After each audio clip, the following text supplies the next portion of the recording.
On nous a appris que le Moyen-Âge fut un long tunnel d'obscurité, un temps sans avancée où le savoir se perdit complètement. Mais la vérité est autre. Les érudits de cette période firent des découvertes qui changèrent le monde pour toujours. Ils découvrèrent par exemple des remèdes pour des opérations compliquées ou des machines qui mesuraient le temps avec une grande exactitude. Comment est-il possible qu'on ne nous ait pas raconté tout cela? Il est temps de dévoiler le grand mensonge du Moyen-Âge. Pour le comprendre, voyageons d'abord dans un hôpital d'il y a plus de 1000 ans, dans ce qui est aujourd'hui le monde arabe. À une époque que nous pensions très arriérée, des médecins comme Aboul Cassis, dont le vrai nom était Al-Zahraoui, réalisaient déjà des chirurgies surprenantes. Ce brillant médecin utilisait des outils chirurgicaux qu'il avait lui-même conçus, certains très similaires à ceux utilisés aujourd'hui. Il n'opérait pas seulement les cataractes des yeux ou n'extrayait pas seulement les calculs de la vessie, il réduisait aussi les fractures et traitait les plaies compliquées. Le plus incroyable est qu'il utilisait quelque chose appelé éponge soporifique, une sorte d'anesthésie. Cette éponge était imprégnée d'herbes qui endormissaient les patients, permettant des opérations sans la douleur horrible qu'on attendrait de cette époque. Ces connaissances furent consignées dans des livres qui furent ensuite traduits en latin et étudiés dans toute l'Europe pendant des centaines d'années.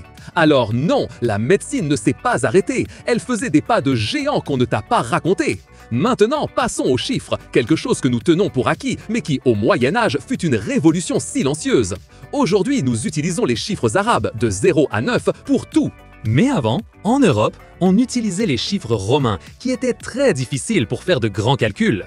Ce fut grâce aux mathématiciens du monde islamique que ces chiffres, venus de l'Inde, se popularisèrent. Des hommes comme Al-Khwarizmi, au IXe siècle, écrivèrent des livres où ils expliquaient comment utiliser le zéro et comment résoudre des problèmes avec quelque chose de nouveau, l'algèbre. Imagine la difficulté de faire des calculs pour le commerce ou pour la construction avec des chiffres romains. L'arrivée du zéro et des chiffres arabes simplifia tout. Ils permirent de tenir des comptes, de calculer des distances et de faire de la science d'une manière qui était auparavant presque impossible. Un mathématicien italien, Leonardo de Pisa, mieux connu sous le nom de Fibonacci, apprit ces chiffres et les amena en Europe au XIIIe siècle. Grâce à lui, marchands, architectes et scientifiques purent effectuer leurs travaux avec une exactitude qui n'existait pas auparavant. Maintenant que tu sais comment des chiffres ont tant changé le monde, quelle autre avancée penses-tu être cachée? Nous voulons lire ton opinion dans les commentaires. Nos ancêtres regardaient le ciel avec émerveillement, et au Moyen-Âge, ce regard est devenu beaucoup plus précis. Dans le monde islamique, de grands observatoires furent construits, des lieux où les astronomes étudiaient les étoiles et les planètes avec des outils avancés pour leur époque, comme les astrolabes. Ils savaient que comprendre le ciel était essentiel pour la navigation et pour savoir quand semer. Ils ont créé des tables d'étoiles très exactes, des cartes célestes et ont perfectionné le calendrier qui est la base de notre façon de compter le temps aujourd'hui. Pendant ce temps, en Chine, au XIe siècle, l'ingénieur Suzong a construit une tour horloge astronomique de 10 mètres de haut. Cette horloge ne marquait pas seulement l'heure, mais montrait aussi les mouvements des étoiles et du soleil avec une précision étonnante. En Europe, à partir du XIIIe siècle, les premières horloges mécaniques ont commencé à apparaître sur les tours des églises et des châteaux. Ce n'étaient pas de simples ornements, c'était le début de l'idée de mesurer le temps avec exactitude pour tous. Cela a jeté les bases de la navigation des grands navires et de l'organisation de la vie dans les villes. Et si l'on parle de technologie, le Moyen-Âge fut aussi un laboratoire d'inventions qui ont facilité la vie quotidienne. En Europe, les moulins à eau et à vent se sont multipliés, transformant la manière de moudre le grain, de scier le bois ou de forger les métaux. Ces machines furent la source d'énergie de leur temps, bien avant les machines à vapeur. Au XIIIe siècle, les lunettes ont été inventées en Italie, une avancée simple mais révolutionnaire.